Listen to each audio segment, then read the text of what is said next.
¿Qué tal? Sean bienvenidos. Como siempre, a estas alturas del verano hacemos una pausa en la terraza, en la tertulia en la terraza de Televaldepeñas, y nos venimos a hacer al menos una tertulia aquí a plató entre una y otra. El verano no decae en cuanto al panorama de actualidad, que arde como la temperatura.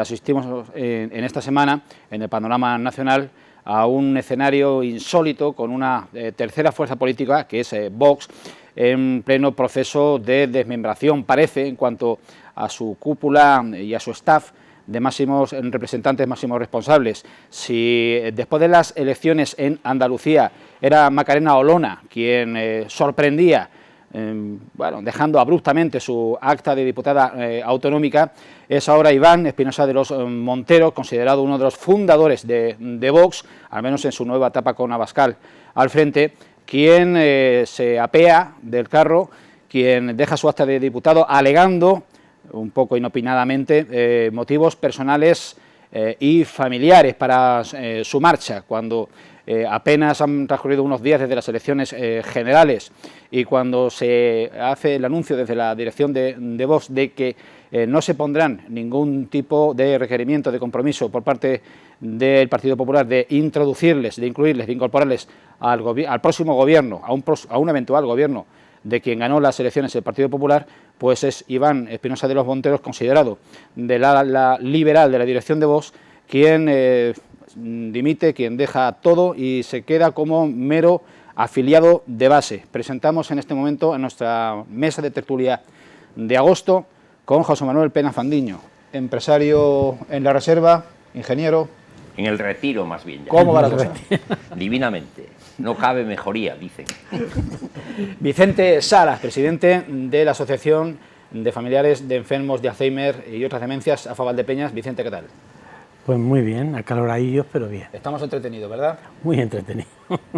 Y Jesús Merlo García, presidente de la Asociación de Comercio. ¿Cómo va la cosa? Pues muy bien, muchísima calor, pero bueno, muy bien y muy a gusto aquí con tan ilustres tertulianos, como siempre. ¿Los preparativos de esa campaña de apoyo al comercio en finalización de la temporada estival sobre ruedas? Muy bien, se están realizando muchísimas ventas, ha habido gente que ya ha llenado las urnas de papeletas y estamos en la segunda tanda, o sea que es importante que esas 10-15.000 papeletas salgan a la calle y me lleva una alegría enorme porque esta mañana de los comercios que hemos visitado ha habido televisiones autonómicas aquí en Valdepeñas grabando.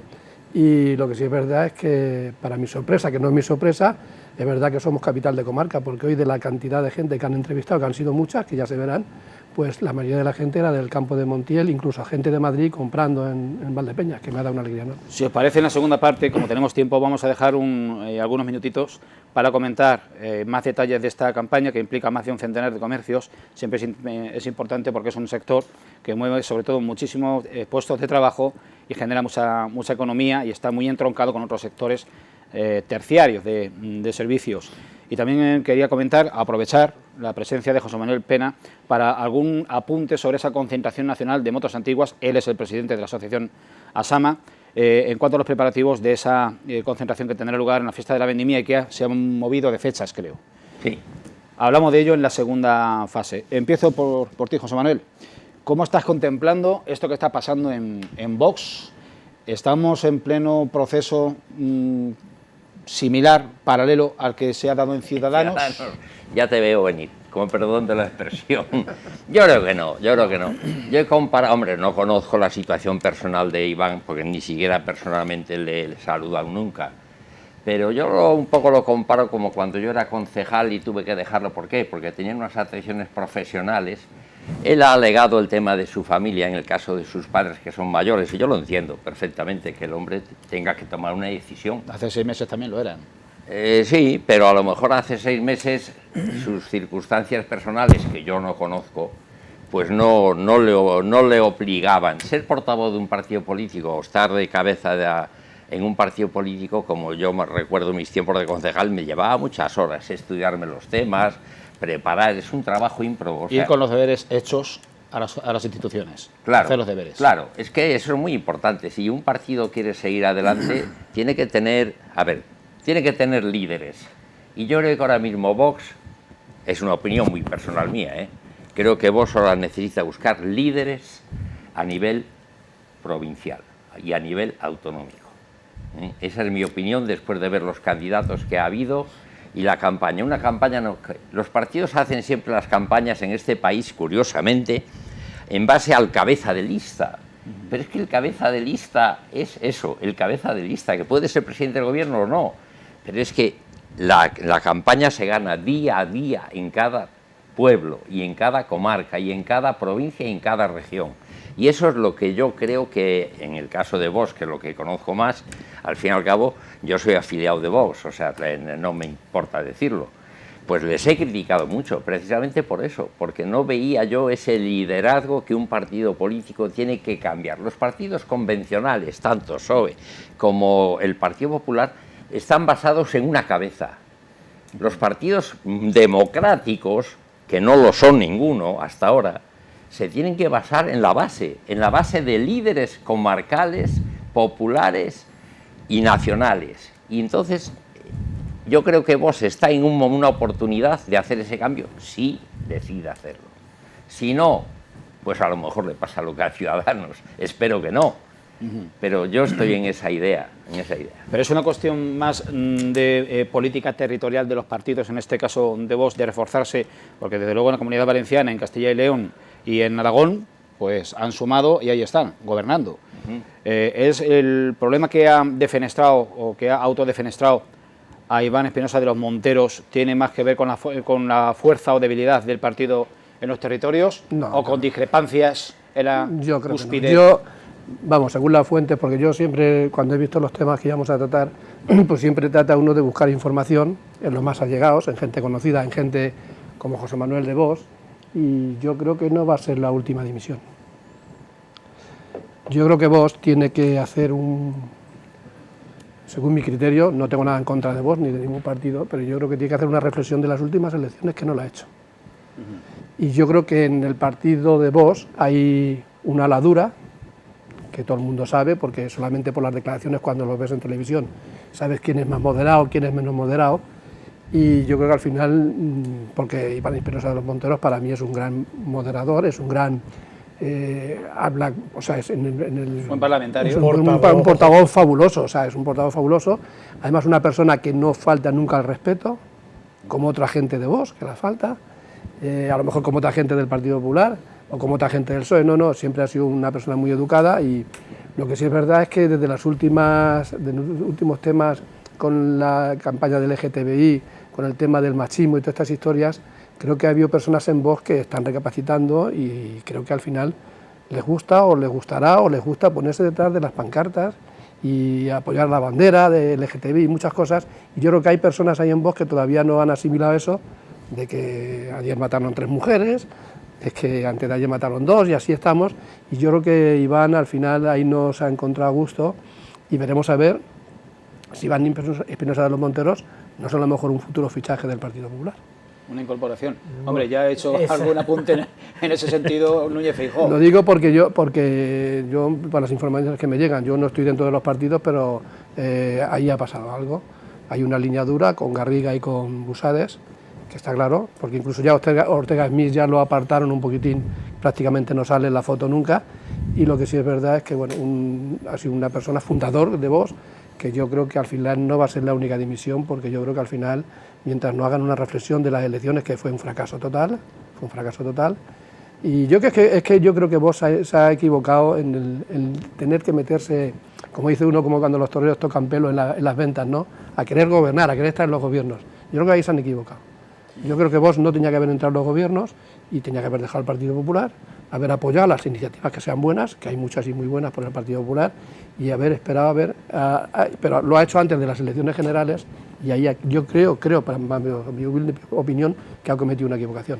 Bueno, pero desde luego no cabe la menor duda que nos estamos introduciendo, es decir, por lo que suceda con Iván, en este sentido, bueno, supongo que tendrá mucho que ver al respecto, que siempre, desde luego, la excusa perfecta que surge en todo esto es que es por mi familia, es de una manera personal, etcétera, etcétera. Pero yo creo que se ponen excusas tan inconsistentes para que la gente no se las crea. directamente. Bien, pero quiero decir, una cosa es lo que pueda suceder con Iván, que debe tener su planteamiento, eso no me cabe la menor duda, pero ahora con respecto a vos, es decir, lo que pueda suceder, que hay una, yo diría, cuando hablamos de discutir, no se discute, no sé si haya una guerra abierta o una guerra cerrada dentro de... Hay distintas opiniones, distintas corrientes. Pero distintas corrientes que pueden hacerlo. Sí que es cierto que vos, en este caso, tiene razón José Manuel, o por lo menos yo también así lo veo, de que es necesario que fortalezca, lógicamente, todas las alas, todas las posibilidades. Es decir, no nos podemos fijar en una sola persona o en un grupo muy minoritario que, bueno, que tiene su potencial, que no me cabe la menor duda, pero desde luego tiene que potenciar, es decir, si quiere gobernar, tiene que potenciar, desde luego, las provincias, las comunidades, a pesar de que estén en contra de ello. Eso va en contrario de lo que dijimos. Si hablamos de Ayuso, si Ayuso es la que arrastra a Madrid a unas victorias electorales aplastantes, al final, si quitas a Ayuso, pues a lo mejor el Partido Popular lleva razón José Manuel en lo que dice, de que hay que potenciar las bases, sí, pero al final siempre tiene que haber una cabeza y un líder y una persona que arrastra las masas, y eso va a ser, Bueno, lo fue Felipe González, lo fue Aznar, lo fue Rajoy, lo ha sido Zapatero, y al final el cabeza del cartel, hay que tener en cuenta que el cabeza del cartel sí, vale pero luego suceden estas cosas, es Sí, decir, sí, que luego, los líderes claro, se van y ya estamos hablando de Pero que como- esto está desmembrándose. Como ha dicho José Manuel, que Un como momento. no hay democracia en las bases, pues ya está. Pero al final, Bien, ¿qué se pero- busca? Ganar, coger el poder. ¿Cómo se coge el poder? Pues con un gran cabeza de cartel. Lo hemos tenido en Valdepeñas. Y lo tenemos, fíjate, lo tenemos en Valdepeñas 24 años, ¿no? 20 años más lo 24 años. No tiene nada que ver lo local. Sí tiene, con lo pero sí nacional. tiene que ver, sí tiene No, que ver. yo creo que Las no. elecciones las ha ganado Yo Jesús creo que Martín y las gana Jesús Martín. No nos Ah, cansemos. No, No nos no sé, cansemos. o sea, yo creo que, por ejemplo, el Partido Popular, y es dar una opinión, no es una crítica, ¿eh? No, si aquí no estamos. El señor Feijóo, que es paisano mío, como gallego, pues es un señor que es un ejemplo más, igual que Pedro Sánchez, un representante más de la Agenda 2030. La Agenda 2030 es la sumisión de Europa al esclavismo de una élite que nadie ha elegido, ¿eh? Una élite que se reúne ahí y toma unas decisiones. Elon Musk, el Papa Francisco, la hija de Rothschild, Rockefeller y Bill Gates. 5, se llaman los guardianes de la humanidad. ¿Pero esto de qué va? ¿Esto de qué va? Entonces, tanto Feijóo como Pedro Sánchez están en contacto con el señor Soros, que es el representante de los guardianes. ¿Qué quieres decir, José Manuel? Entonces, aquí gobierna, ya no está en la mano, aquí tenemos la ilusión de que cada 4 años entramos una papeleta en una urna. Pero ¿y la campaña quién la prepara? ¿Por qué Feijóo no fue al debate de los 4? Eso me Porque convence se lo más ha que la Agenda creído, 2030. que era el amo del cotarro. Y el amo del cotarro le ha fallado. Entonces, el pueblo puede ser más o menos competente en tomar decisiones, pero hay cosas que son muy evidentes. Pero yo digo, José Manuel, ¿quieres decir que entonces Feijóo y Sánchez, es decir, los dos grupos mayoritarios, en este caso, están dominados en esta situación? ¿Vos no? ¿Vos no entra en esa disyuntiva? No, por eso ha perdido diputados. Es que repasar el panorama internacional es muy complicado y no es el caso, perdonadme. Pero efectivamente, Meloni, que es muy amiga de Abascal, pongo por ejemplo, Meloni ha estado en unos cursos, llamémosle entre comillas cursos, de la famosa Agenda 2030. Y Meloni ha cambiado su política. Totalmente. Sí, desde que comenzó ¿Y por qué ha hasta cambiado? ahora. Porque la han mandado. Dice, ¿y si no te echamos? El problema del mundo es que estamos en una pseudodictadura global. Pero deberíamos hacer una tertulia a propósito de la Agenda 2030. Yo creo que merecería la pena. suficientemente No, creo que amplia. tiene ahí mucho Hay contenido, 17 ¿eh? Hay compromisos demasiada que suponen quizá enjundia. el ser o no ser Claro. del futuro de la humanidad Entonces, yo creo que y del planeta. las reuniones que ha habido en Belén, en Brasil, por Lula, yo creo que al final no tiene, bueno, tiene forma de ser, pero al final no tiene nada que hacer con los personajes que tú estás hablando. Nada. Si os parece, avanzamos un poco. Quedan pocas fechas para que se agoten plazos de cara a la conformación de la nueva Cámara Baja, del nuevo Congreso de los Diputados.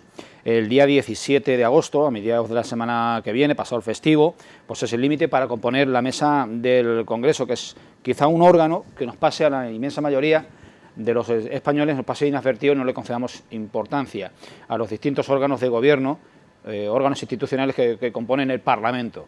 La mesa del Congreso pues puede que esté en riesgo, o no lo expresaré en esos términos, quepa la posibilidad de que una fuerza independentista esté representada por primera vez en esa mesa, en esa presidencia del Congreso. Vamos a ofrecerles un vídeo ilustrativo, un vídeo explicativo de qué es, cómo se compone y para qué sirve la mesa del Congreso de los Diputados. ¿Qué es la mesa del Congreso? La mesa es el órgano rector y la representación colegiada del Congreso de los Diputados. ¿Quién compone la mesa? La mesa se compone de 9 miembros, el presidente del Congreso, que la preside, 4 vicepresidentes y 4 secretarios, todos ellos diputados, elegidos por el Pleno de la Cámara. ¿Cómo se elige a los miembros de la mesa? Los miembros de la mesa se eligen en la sesión constitutiva. Primero al presidente, que debe alcanzar mayoría absoluta en primera votación. Si no, se realiza una segunda votación entre los 2 candidatos más votados.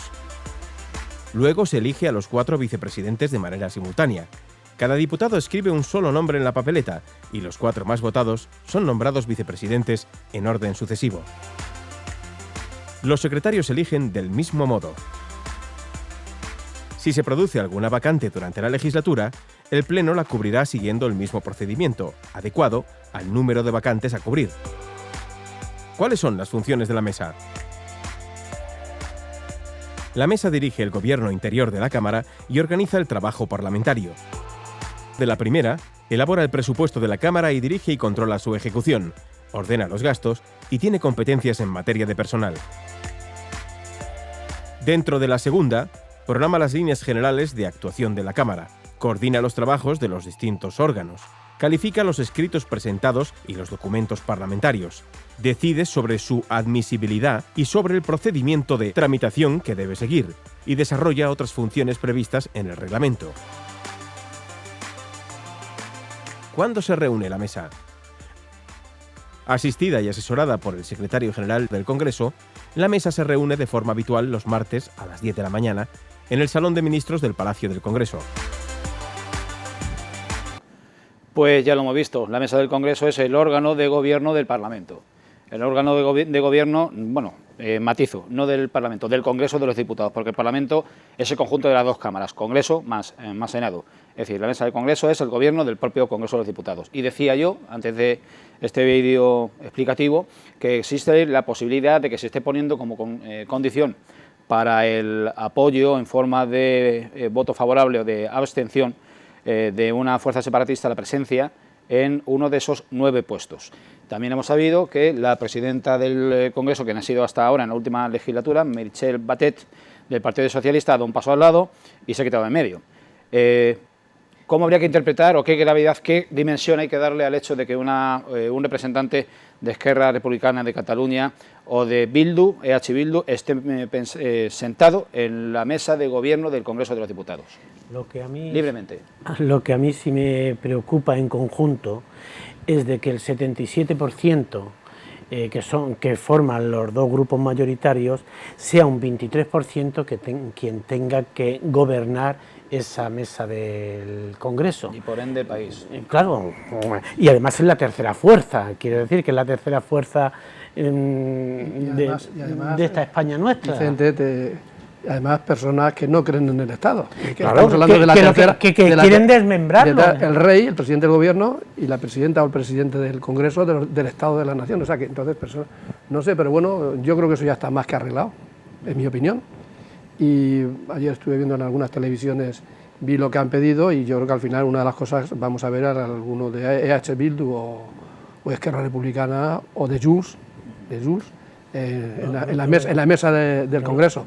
Hoy ha hecho unas declaraciones el presidente García Paje y ha dicho que sería, vamos, que no está de acuerdo. Que la legislatura estaría al filo de la navaja. Claro, concretamente lo que ha llegado. La legislatura puede empezar, pero yo creo que la legislatura tiene poco recorrido, va a tener poco recorrido, me da la impresión a mí, pero bueno. Hombre, si la mesa se elige, el presidente de la mesa, el presidente del Congreso se elige primero en dos secuencias. Primero por mayoría absoluta, que en principio ninguno de los dos partidos principales tendría, sin colaboración de los otros, y en segunda, por mayoría simple, es obvio que el que tendría más votos por mayoría simple sería el candidato del PP, en principio. Sí, ahora mismo sí, según la noticia que Claro, tenemos, ahora mismo tiene 173, creo, frente a 170 o 169, Sí, sí, sí. sin contar con las alianzas que haya por detrás. Claro, ¿eh? claro. Que puede ocurrir que apoyen, si le sumas Vox a PP, tendría 171, creo recordar. Más el Canario que ha dicho Claro, que sí, más Canario que ha dicho y que entonces, Y UPN. claro, y si apoya a Yolanda, o sea, lo que es el ex Podemos o conglomerado de partidos al PSOE, andaría por los 170 o 100, menos uno que otro. Actualmente menos. Claro, si a la coalición PSOE Sumar se le añade algún independentista, es probable que superaran al PP. Bueno, esas son las reglas del juego. Que ponen a un independentista, un traidor a España, como he dicho, de realmente como son, porque pretenden desmembrar el territorio español, pues ahí ya se plantearían otras cuestiones más complicadas. Serían unas cuestiones mucho más complicadas, porque incluso eso podría llegar a afectar al nombramiento o al planteamiento del candidato a presidente del gobierno. Y ahí, a pesar de lo que digan muchas televisiones, yo estoy escuchando y leyendo a muchos expertos, y ahí el rey tiene un papel muy importante. El rey es el jefe del Estado, pero cuidado. Y muy difícil. No es difícil. En la Constitución tiene 3 artículos que le dan obligación a decidir. El primero es que el presidente del gobierno no puede ser que me presento yo a presidenta ahí en las Cortes. No, lo tiene que plantear el rey. El rey propone al Parlamento a ver si le parece bien que fulanito de copa sea presidente del gobierno. Pero propone aquel que tenga más probabilidad Aquel que de ser tiene ya investido. más probabilidades. Propone el rey quien el rey estime. En eso no está obligado. Artículo creo que el 8 o algo así. Ahora es que no ha habido grandes Segunda problemas. parte, imaginemos que ese candidato no sale elegido. Vale, habría 2 opciones. Proponer a otro candidato que le convenza al rey, o si el rey estima que el candidato que tendría que proponer está aliado con partidos políticos que pretenden, ya han dicho claramente que no respetan la Constitución, no respetan al rey, lo han dicho ya en el Congreso, No, sí, en el claro, Parlamento. en la rueda de consulta, Entonces el rey tiene una posibilidad, no nombrar a nadie, esperar 59 días y nuevas elecciones. Eso es valentía del rey. Sí, pero en la rueda de consultas no van a ir ni H. Bildu, ni el PNV, ni Esquerra Republicana, van a ir a hablar al rey a decirle al problema de candidato. ellos no ir a hablar con el rey. Entonces el rey tiene la posibilidad, a la primera institución. el rey tiene la posibilidad de, primero, es que también hay que tener en cuenta otra cosa. Si el candidato que propone está apoyado por gente que no respeta o pretende romper la integridad territorial, el rey, igual que yo como oficial del ejército prometí defender la integridad de la territorial de España hasta la última gota de sangre, él tiene la misma obligación. Y tendría que tomar la decisión de decir, no propongo a nadie que se convoquen elecciones a los 60 días. Eso no va a suceder, José Manuel. No, bueno, depende de la valentía del rey. Es que, de todas formas, O ya lo hemos Cuidado. tenido esa opción. Quiero Cuidado. decir que la última legislatura ha sido prácticamente Sí, pero el rey- con toda esa gente, solo que ahora se potencia un tema más, es que la tercera fuerza del Estado esté en manos Claro. de aquellos. Eso ya es otra situación. Es que la tercera fuerza del Pero Estado. es decir, que el rey No tiene es la potencia. tercera fuerza, es la novena. Cuidado, la tercera fuerza es Vox, del Estado. No, bueno, estamos hablando Como de... partido político. Estamos hablando de la presidencia del Congreso. Decís cosas distintas. O sea, La presidencia del Congreso... Ah, la la tercera presidencia autoridad del Congreso. del Estado es la presidencia del Congreso. La presidencia del Congreso, Sí, claro. por lo tiene- tanto, claro. es alguien que habría De que todas tenerlo maneras, en no hay cuenta. que pensar una cosa y que también se está oyendo en los mentideros y que lo está comentando mucho la gente. Creo que John Belarra le ha dicho a Yolanda Díaz que si quiere su participación, Quiere- que le firme, quieren no sé cuántas, quieren un ministerio, Quieren no sé qué historia. ministerios. Cuidado, que ahí hay 5 diputados por Podemos que está en periodo en un ERE, está en la desaparición, no digo total. 45 despidos esta semana. Ahí está, por eso te quiero 45 decir despidos. que veremos a ver qué es lo que pasa con Podemos, que a lo mejor Podemos igual no ampara a Pedro Sánchez y veremos a ver lo que Entonces pasa. serían Pero 5 eso votos. sería para presidente del 5 gobierno. votos. Para presidente, Cuidado. para presidente Cinco del gobierno. Para la votos mesa menos. del Congreso tenemos, cada partido hace un candidato y hay votación. Pero pueden votar también. Pero si no tienen apoyo... Si no tiene apoyo, Eso pues saldrá... puede ser votos en nulos segunda o voto en votación blanco. el que tenga más votos. Sí, pero ¿y si es condición para que voten la investidura, Claro. que les admitan en la mesa de Congreso y los propios socialistas tienen que votar Ya- a uno de Bildu o a uno de RC? No, si ya lo ha dicho, lo dijo ayer la representante de Sumar, que no le importaría que fuera un independentista, que no siendo gente de Vox o gente del Partido Popular, que presida la Cámara quien sea. Y de todas formas, la culpa de todo esto la tienen los dos partidos grandes, el bipartidismo, porque han tenido más que tiempo suficiente para cambiar la ley electoral, que es que tienen casi 300 representantes. Y lo que dice Vicente, es que estamos en manos de 10 o 12, de 23%. un Igual no hace falta 23%. cambiar la ley electoral, aunque se pongan de acuerdo en asuntos capitales, uno y otro. Pues es que hay temas que son capitales que hay que ponerse, y eso es uno, Como la se ha puesto sanidad, en- la educación, la ley electoral. Hay 4 o 5 cosas que hay que Son los cambiar. 4 puntales de este país. Ah, por supuesto. Y Ha vamos- habido ocasión en 40 años de democracia No le interesa. de poner, pero a ninguno de los dos Ninguno de partidos los grandes le interesa cambiar nada. Nada. Ojo, Feijóo es Agenda 2030, igual que Sánchez. Si no, no tendría ninguna oportunidad. Le borrarían del mapa. No nos engañemos. Uno y otro candidato a presidente del gobierno, teóricos, son miembros de Agenda 2030. O sea, que quien manda es el capitán. No ver la insignia que llevan en la solapa, en vez de llevar la bandera de España como lleva el presidente de Estados Unidos o Macron, presidente de Francia, ¿qué llevan? La roseta de la Agenda 2030. Son unos traidores a España, hombre.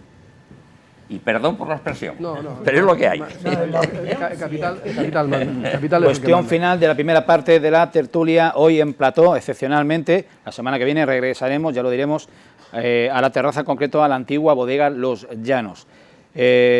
Queridos queridos tertulianos, sí, evidentemente.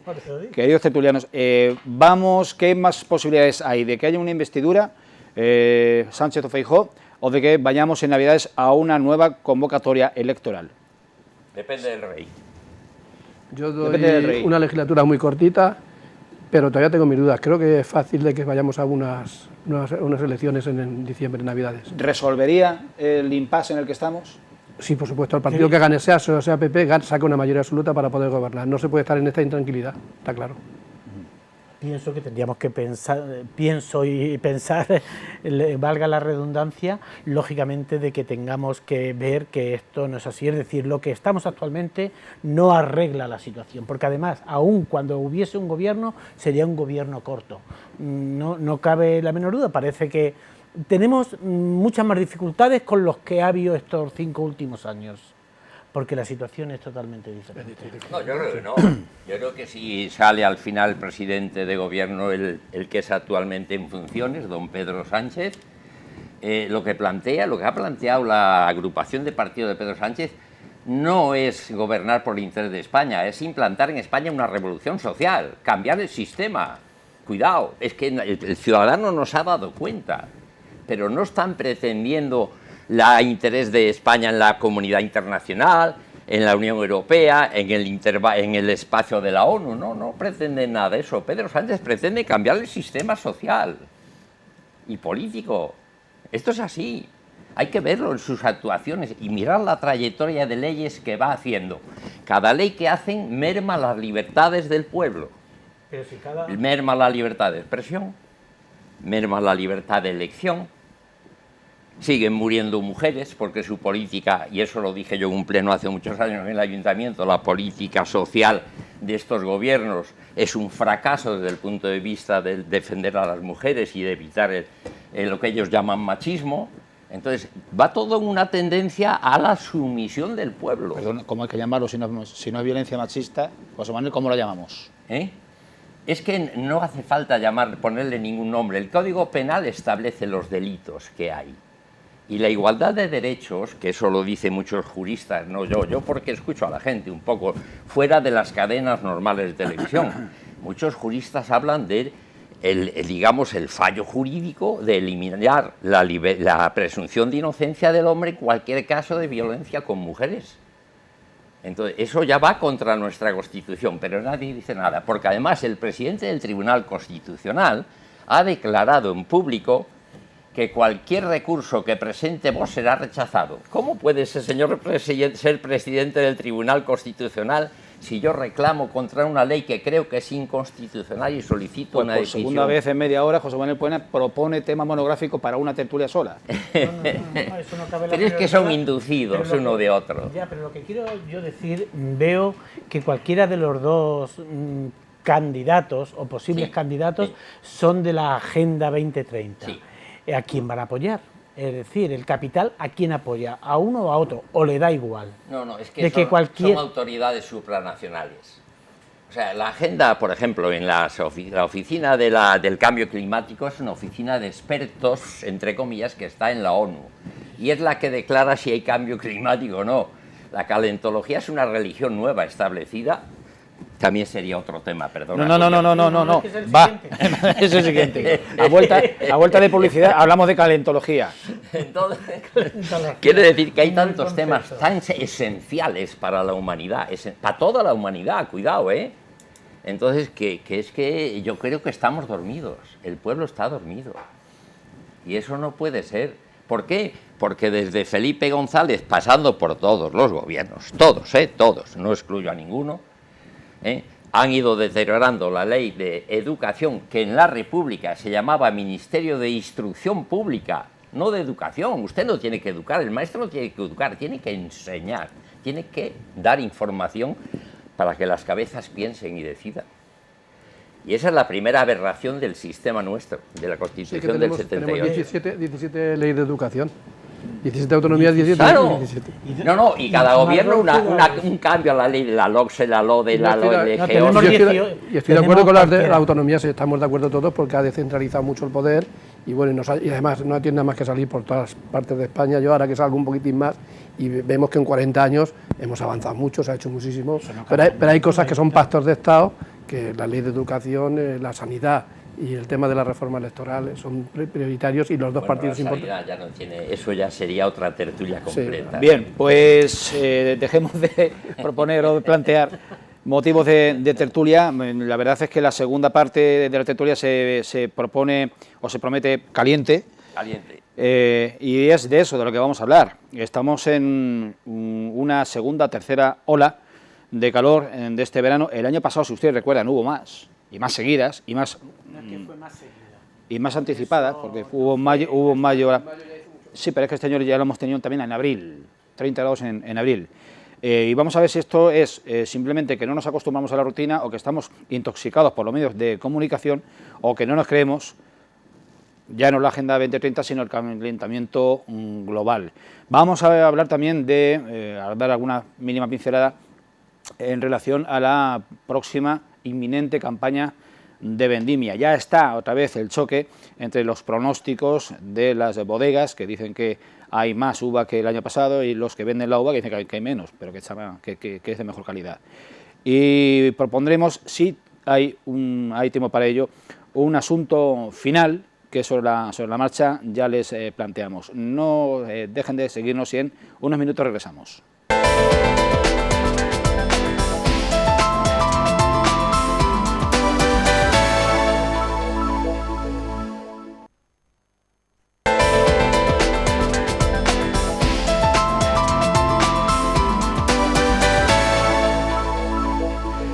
Continuamos en esta tertulia del 10 de agosto. Vivimos en esta semana, sobre todo en los días previos a la grabación de esta tertulia, días de máximo calor. Se nos han llegado a apuntar temperaturas superiores a los 40 grados y localmente ha habido localizaciones en la comarca de La Mancha, que es la parte más oriental, la mitad oriental, diríamos, de la provincia de Ciudad Real, en que se han alcanzado los 44 grados centígrados.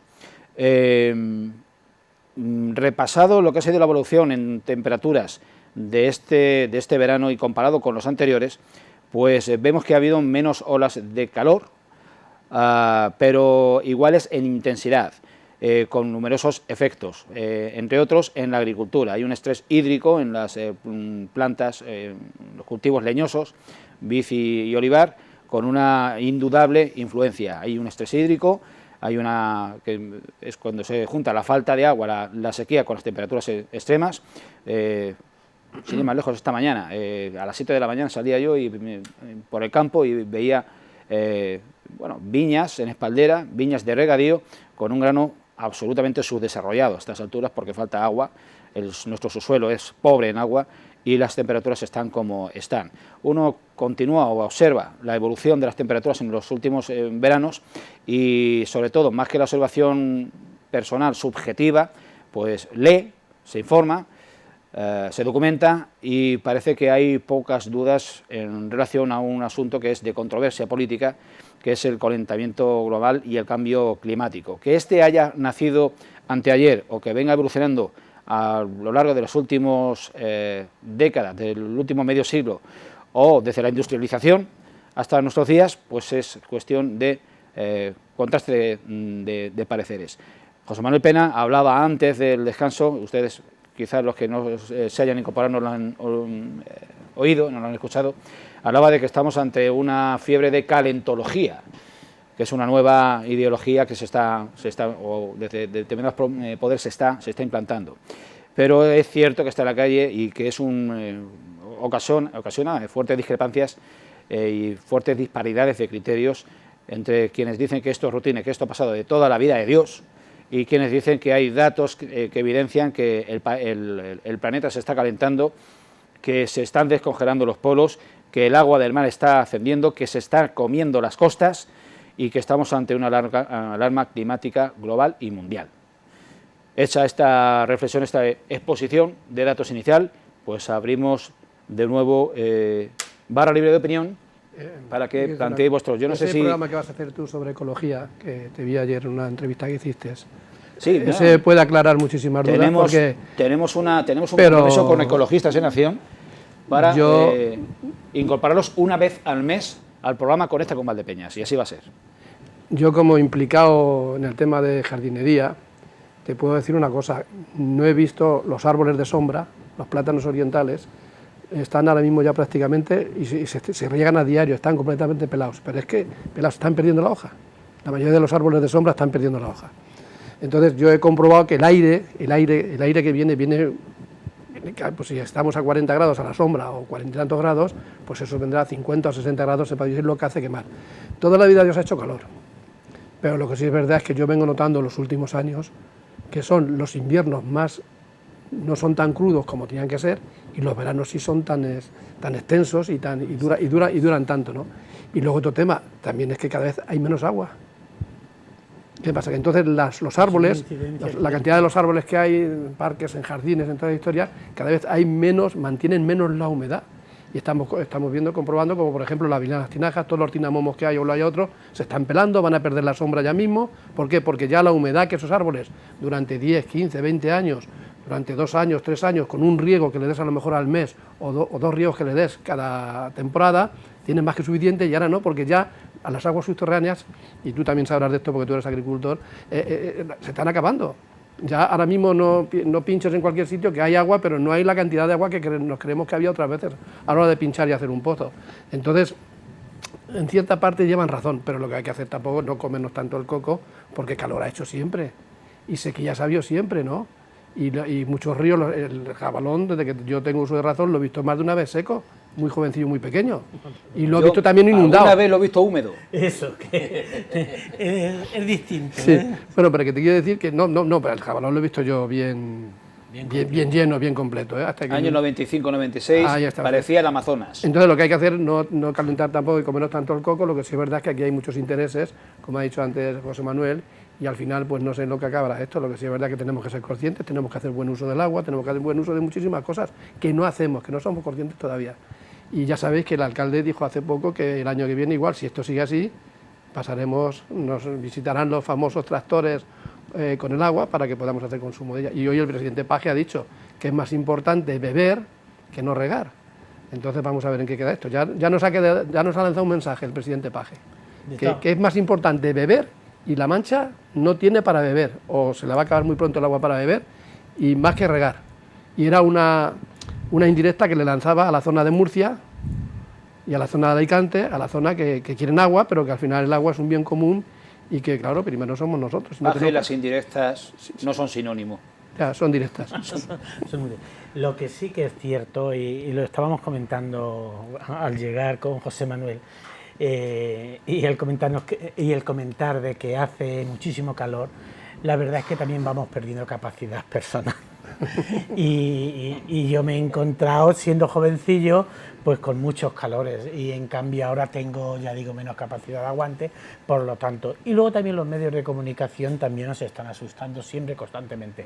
De todas formas, en el telediario de esta mediodía hablaban de una situación que se daba. Hubo una película por los años 60, de un artista español muy conocido, que se hablaba de los 40 grados y era en Benidorm. Pero al hablar de los 40 grados era de la exageración que se hablaba, cuando realmente por entonces había unos 30 grados. En cambio, ahora sí que es cierto que si se tuviese que hacer de nuevo esa película, tendríamos que decir los 50 grados. Los 50 grados, porque es cierto que ha aumentado, y desde luego tiene una incidencia directa por la falta de agua, eso no cabe la menor duda. Siempre los más mayores siempre han dicho, yo recuerdo a mis abuelos que decían, hijo mío, lo más verde es el agua. Y qué verdad, y qué razón llevaban cuando esas praderas y esos prados que se veían, lo más verde es el agua. Y es que ahora llevamos también por el cambio cíclico, no sé a qué será debido, lo que sí es verdad es que no llueve lo que tiene que llover. El problema yo creo que es que los partidos políticos van a su interés personal y no al interés nacional. Vamos a ver. Y yo no soy de la ideología de lo que voy a decir, pero mi compañero de curso, don José Borrell, una persona con bastante capacidad intelectual, diseñó un plan hidrológico nacional que conectaba todas las cuencas. El gobierno de Felipe González dijo que no se podía hacer porque no había recursos. El gobierno de Aznar se lo cargó. El gobierno siguiente, como ya no tenía puñetera idea, pues ya no dijo nada. El que se lo cargó definitivamente fue Zapatero, en 2011. Sí, Zapatero fue el que lo apuntilló, porque desde Castilla-La Mancha José Bono... Se paró en Felipe González porque no se llevó a la práctica. José Borrell diseñó con sus ingenieros un plan hidrológico que era fantástico. Garantizaba el trasvase de caudales de norte-sur y garantizaba el agua para todos. Y esto es así, fue así. Zapatero, en su ignorancia, como el hombre es como es, pues hizo lo que hizo. Me da igual. Rajoy tampoco hizo nada y este hombre, don Pedro Sánchez, menos todavía. Hizo algo, pero lo que Zapatero llegó y, como dice pero Julián, cuidado, creo que lo paralizó. Cuidado. Fue Zapatero el que se lo cargó. Totalmente. Pero que sí, con el tema de las desaladoras, la historia gastándose miles de millones en desaladoras. Es que no estaba hecho nada.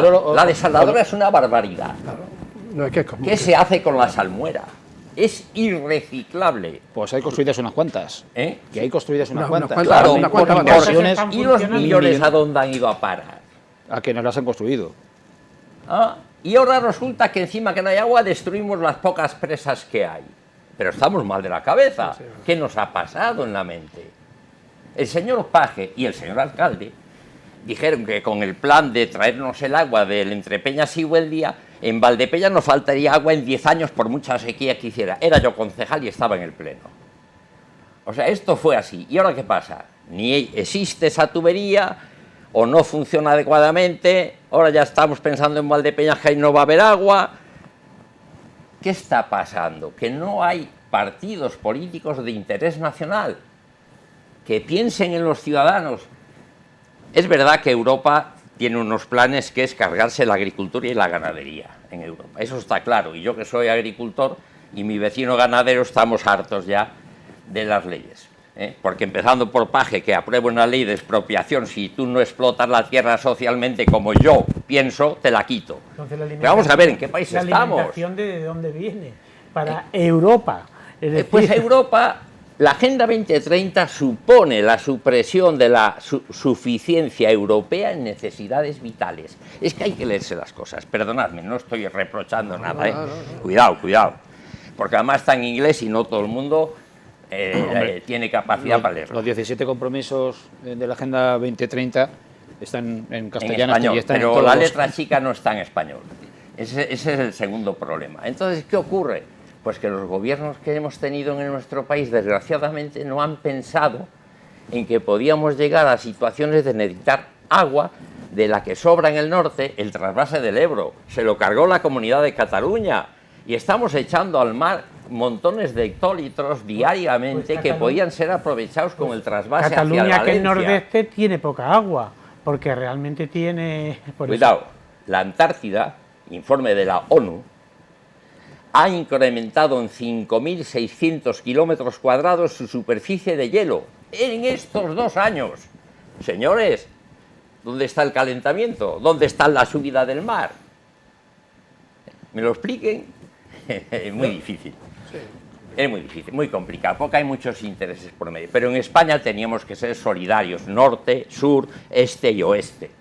Y si a ti te sobra el agua, déjamela a mí, que la necesito, que soy español como tú. Pero estamos desviando un poco el asunto, que el núcleo del debate no era el reparto del el agua, el reparto sino el de calentamiento. como en Israel hicieron, de conectar el norte con el sur y que fuese homogéneo Para todos. ideológicamente, sino si estamos ante un fenómeno de calentamiento ajeno a la acción humana, o esa evolución natural de la Tierra, Todo del planeta, todo influye. está siendo incentivada para mal por la acción humana y no reconducimos. Hay un premio Nobel, y no reconducimos. Hay un premio Nobel que ha dado una conferencia que en YouTube se ha borrado, que él demostraba con datos actuales que el 9% de la creación de CO2 se debe a la actividad humana, es decir, los coches, las fábricas y tal.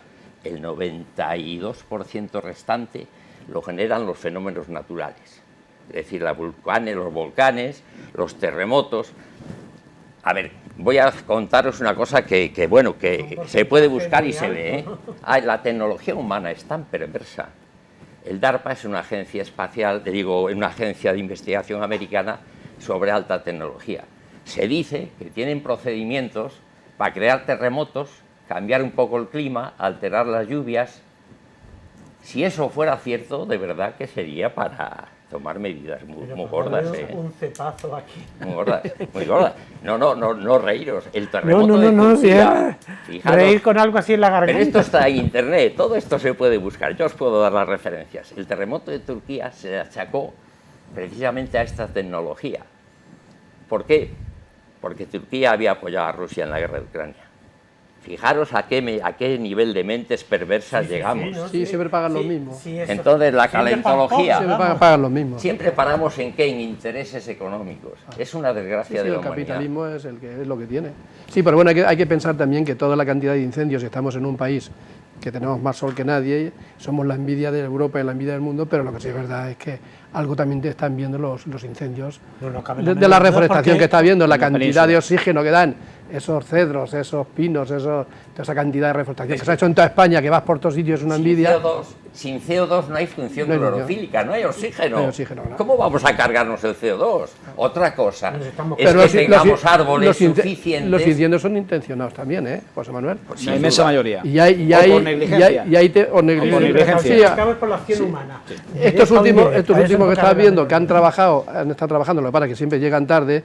Yo, en vez de mandar a hacer cortafuegos y a desbrozar las zonas reforestadas, lo haría en pleno invierno. No lo puedes hacer en pleno verano, porque los últimos que ha habido han sido las desbrozadoras, la chispa de las desbrozadoras, la que ha ocasionado los incendios.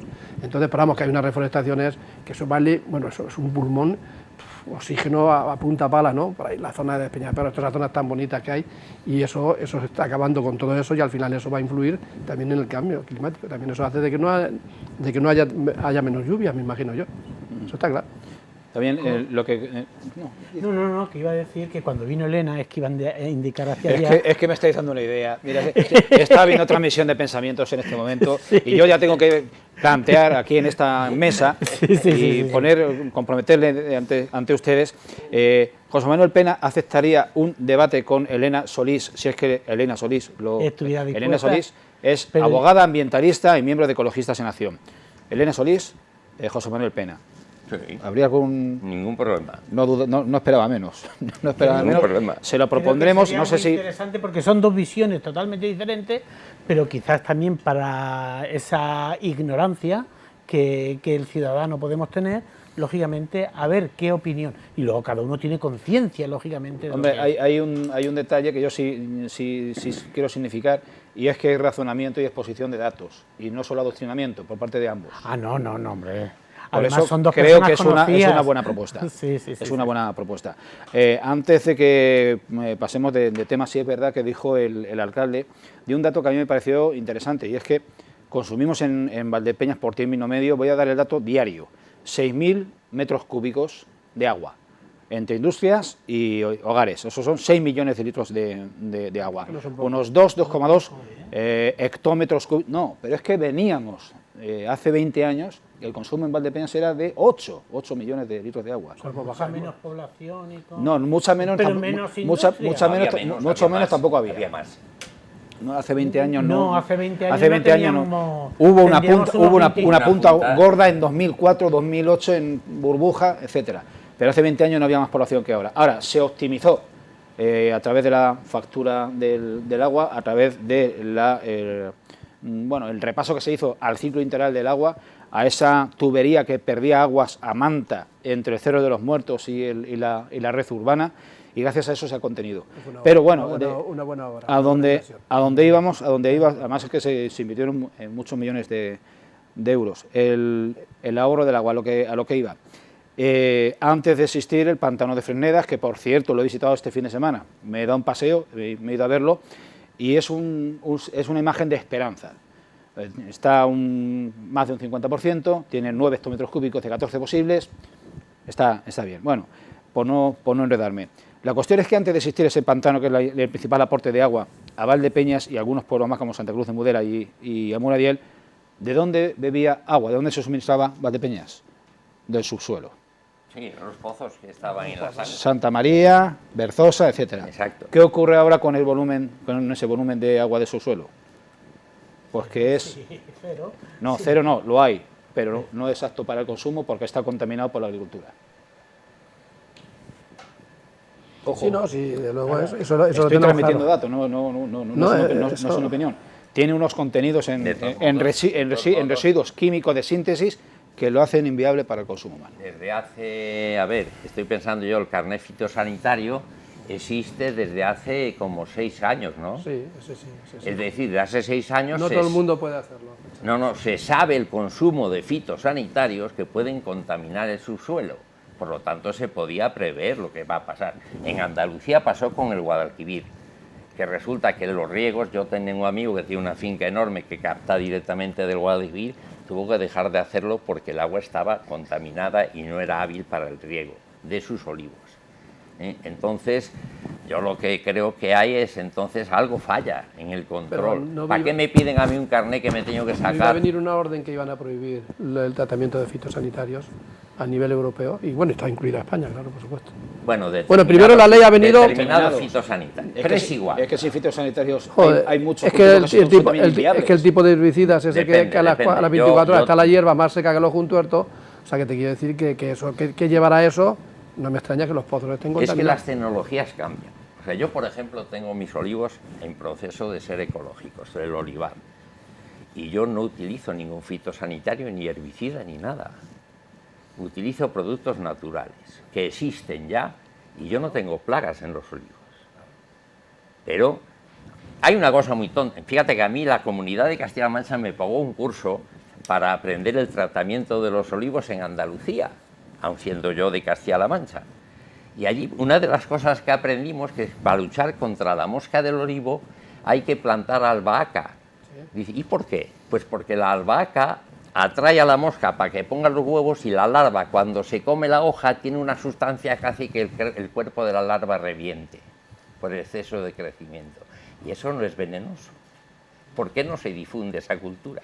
Estoy poniendo un ejemplo, hay más, de cómo combatir. Si el ecosistema, yo soy más ecologista que nadie, seguramente. El ecosistema se arregla él solo si le dejamos. Si le perturbamos es cuando lo estropeamos. Y muchos procesos de ecologismo, muchas ideas ecologistas están en el camino equivocado de favorecer. Yo no puedo favorecer por ejemplo, los lobos, y no puedo, porque el lobo, ¿quién me lo contiene? ¿Qué animal es el depredador del lobo? Si no hay ningún depredador, se rompe el equilibrio y pierdo el ganado. ¿Quién me paga las vacas? ¿Quién le paga a los asturianos las vacas y las ovejas? Nadie. es que no es sencillo mantener un ecosistema como la Tierra o como es la península ibérica tan variado. Y no hay nadie que se plantee un estudio formal sin interés económico, porque para eso están las fábricas de fitosanitarios, herbicidas, insecticidas, Sí, etcétera. empezaron por hacer un control de que necesitábamos un carné. Nosotros que Me tienen que sacar el carnet para que me den, y no lo uso. Nosotros no podemos me vender. sirve solo para el cobre, que es lo Nosotros único que utilizo. no podemos venderle a nadie de lo que tenemos en, Pero en claro. el Garden, no podemos venderle a nadie, solamente a la gente que trae su, Más que te su trae tu carné, ficha. su carné. Y además te toman el DNI, y además va al Ministerio de Agricultura. Sí, sí, el sí. Ministerio de Agricultura, que tiene 100.000 funcionarios, no tiene un programa estadístico para saber cuánto en la región de Valdepeñas, por el municipio, o en la comarca, De todas formas, de fitosanitarios José se ha Manuel, consumido hasta o que eso ha llegado- herbicida. Hasta que eso ha llegado había un descontrol total, ¿eh? Aquí Que ha hay echado todo, aquí ha echado todo el mundo por de todo. parte de la administración. Es que nos gusta subiros, Y lo hace su subiros en el trabajo. tractor y arar, toda la vida Dios la hierba se ha arado. Sí, más que echar, todo el mundo echando herbicida, arar, acabar. Si es que ya no Es sé. que hay nosotros- una cosa que, por ejemplo, en ese curso yo aprendí. El tener en el olivar hierba supone mermar la producción un 30%. Porque es verde y consume agua, que no le va al olivar. Entonces al olivar hay que ararlo, pero no arar de labor. Hay que pasar lo que llaman un conquilde, que es un rastrojillo de superficie, que arrastra, arranca la hierba y mantiene la humedad del suelo. Por eso los antiguos decían que arar el olivar es darle un riego. Eso es un dicho que a mí me contaban los agricultores cuando empecé en el campo. Arar el olivar es darle un riego. ¿Por qué? Porque quitabas al verde que chupa el agua. Si la sabiduría popular es fantástica. La naturaleza es sabia. Hablando de agricultura y de buenas prácticas ancestrales y actuales, estamos en las puertas, en el preámbulo de una nueva vendimia. Inclusive se estaba comentando que lo que se está llamando en el sector los viñedos varietales, claro, todos son varietales, pero a lo que se refieren en concreto son a las variedades minoritarias de nueva introducción, de relativamente nueva introducción, que pasaba de manera inminente la semana próxima. Y aquí hay una cuestión que se repite año a año. Aquí la principal organización agraria, por número de afiliados, que es ASAJA, la Asociación Agraria de Jóvenes Agricultores, pues vuelve a poner el acento y la tilde en que se cumpla la ley de la cadena alimentaria, que en muy grandes rasgos, en lo que interesa al campo, supone la prohibición de que se compre el fruto, en este caso la uva, por debajo de los costos de producción, y de que la prohibición de que no haya en una transacción de uva entre productores y bodegueros un contrato formalizado en tiempo y forma, donde se especifiquen, entre otras cosas, cómo se va a pagar esa uva, cuál va a ser su precio, y que ese precio de referencia pues sea antes cotejado como que cubre los costes de producción y hay un mínimo margen de rentabilidad. Y por otra parte, incide en la idea de que hay un 15%, entre un 10 y un 15% menos de uva que del año pasado, que ya hubo poca, porque la sequía fue bastante más severa el año pasado que este, y que pese a todo la calidad de la uva es buena. Bueno, pues se repite un poco el repertorio de estas fechas cada año, pero sobre todo el incidir y aquí tenemos un agricultor, incidir en la idea de que no debe permitirse que un proveedor de uva, una bodega, cobre esa uva por debajo de lo que ha costado producirla. Creemos que es de razón. ¿O tiene alguna objeción por alguna parte? Es muy difícil, eso es muy difícil. A ver, es muy difícil porque tenemos dos opciones. ¿Pero qué es muy difícil el qué, José Manuel? El fijar el precio de la uva. Fijar el precio, porque hay dos opciones. Una es el mercado, oferta-demanda, y otra es la regulación. Entonces, sí, claro, yo recuerdo hablar del famoso SEMPA. El SEMPA, que era el Servicio Nacional de Cereal, de Producción Agraria, que garantizaba porque el agricultor tiene que coger la uva en su momento, si no se pierde, y es su fuente de comida. Entonces, el SEMPA, ¿qué hacía? Oiga, yo le pago a tanto el kilo de cereal, de centena, de avena, de trigo, de lo que fuera. Y tú tenías dos opciones, o lo llevabas al SEMPA o lo vendías a un proveedor. Entonces, ¿sería eso una solución para la uva? No lo sé. No lo sé, porque ¿quién guarda ese mosto? ¿Quién hace el fermento Es un producto perecedero muy difícil. en 30 días. Muy difícil. Entonces, el otro lado, que es el mercado, oferta y demanda, pues hay quien puede, cuando hay grandes productores, con perdón de la expresión, pues son los grandes productores. Es que no hay otra. Es que si a ti te dicen, yo le pago a tanto la uva hasta 14 grados Bombay. Lo que usted traiga de más no se lo pago. Y a lo mejor conseguir traer uva de 15, 16 grados puede ser bueno o malo, yo no lo sé, pues yo tengo olivos, no tengo viña. Entonces, ¿qué hacemos con esa uva? Pues a lo mejor hay que reeducar al agricultor y decir, mire usted, no fuerce la viña o la espaldera a este grado, dele menos agua, no sé, lo que sea, Sí, porque no le van a pagar por ese grado. En lo que lo fuerza no es en el grado, que sería producir menos, sino o menos concentración de azúcar. Pero eso es calidad. No sé de eso. Eso es calidad. No puedo hablar. Y efectivamente estamos en una contradicción en el sentido de que a más grado, a partir de esa línea, ya no se valora, ya no se paga. Es una contradicción cuando nos están diciendo o les están diciendo que vayan a calidad, que vayan a producciones menores, cuando la tendencia tradicional ha sido producir cuanto más mejor para cobrar cuanto más mejor. No, pero entonces lo que tiene que decir la empresa que compra o las empresas que compran o que se sientan en la mesa es decir, oiga, yo quiero uvas de hasta 14 grados y además con determinada concentración de ácido fenólico, lo que sea, como sea eso, que no lo sé. Creo que hay una empresa, una gran que empresa... establezca la calidad. Que sí que lo está primando. Pero ¿quién se sienta a la mesa? ¿Se sienta Asaja con sus afiliados?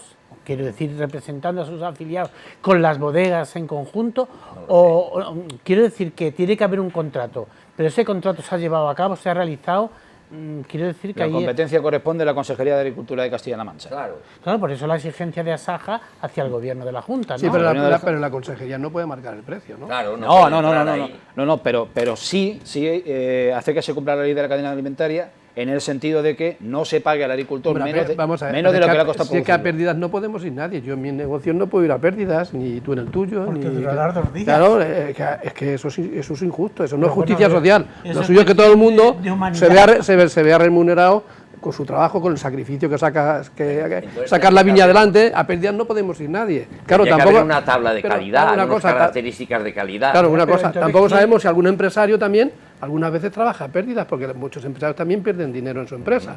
O sea, no vamos aquí a demonizar a todos a los mismos de siempre, ¿no? Los costos de producción, lo que ellos llaman insumos, en las bodegas se han disparado los costos. Por eso te digo que todo... Y decirle al consumidor de vino del que va al Mercadona o a las grandes superficies a por su botella para el consumo doméstico, que lo tiene que pagar un 50% más, no se lo cree. No lo hace. Claro, no cabe la menor duda. Entonces estamos en una tendencia, un círculo vicioso. Eso es cuestión, yo lo he dicho en muchas tertulias, es sentarse en la mesa y diálogo, y hasta que no se llega a un acuerdo que ambas partes vean que son justas. Sí, por eso lo que tú decías es difícil, pero claro, aquí tiene que haber un asentamiento y decir, oye, hay que tratarlo y de qué manera. Siempre damos lugar a llegar a... Una bodega grande que produce millones de litros. Esa bodega, ¿a cuánto puede vender ese producto? Eso se sabe, está en el mercado. Pues esta bodega lo vende a tantos euros el litro. Vale. ¿Y cuánta uva necesita y qué características de uva necesita para producir 1 litro de ese vino? Pues eso es fácil de definir. Dice, pues si lo vende en tanto y necesita este producto para producir esto otro, ¿cuál es la diferencia del margen de beneficio, de precio que yo puedo disponer? Pues tanto, pues oye, pues la mitad para ti, la mitad para mí, como se suele decir siempre.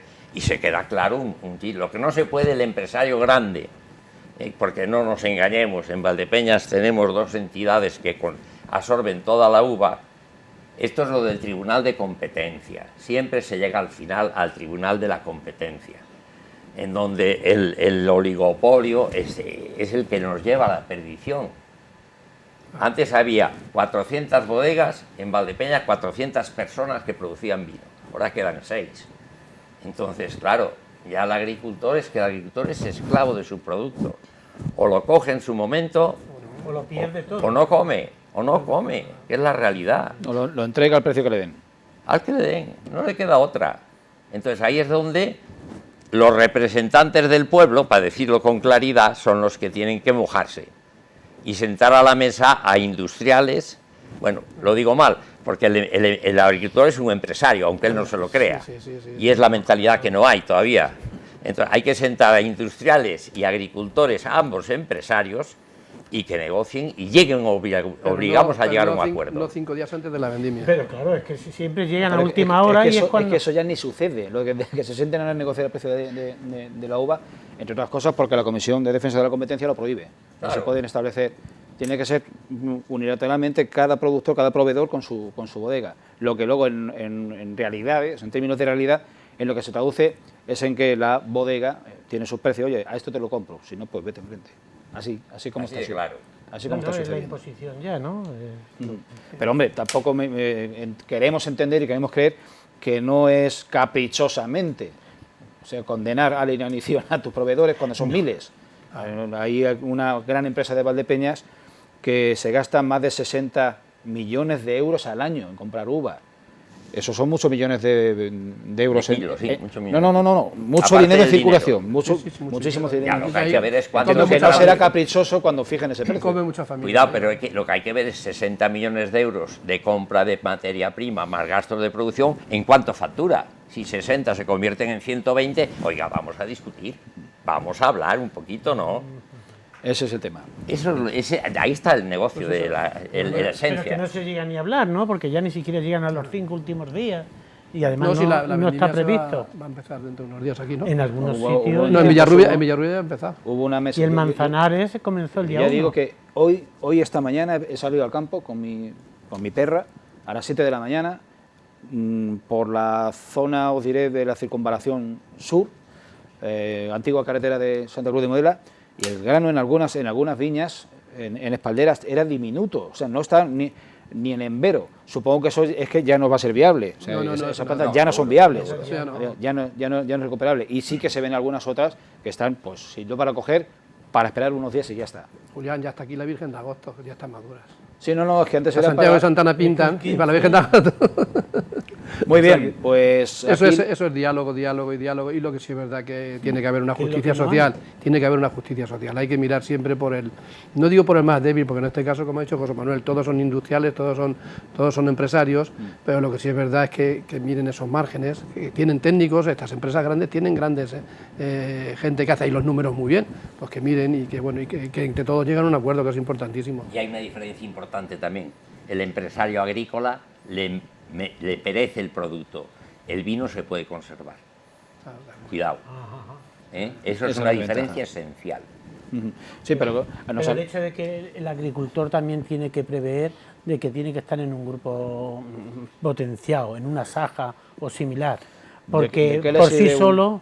¿De qué le sirve? No, como no estés en un grupo, esto es un sindicato agrario o una patronal agraria. Una patronal son- agraria, Sí.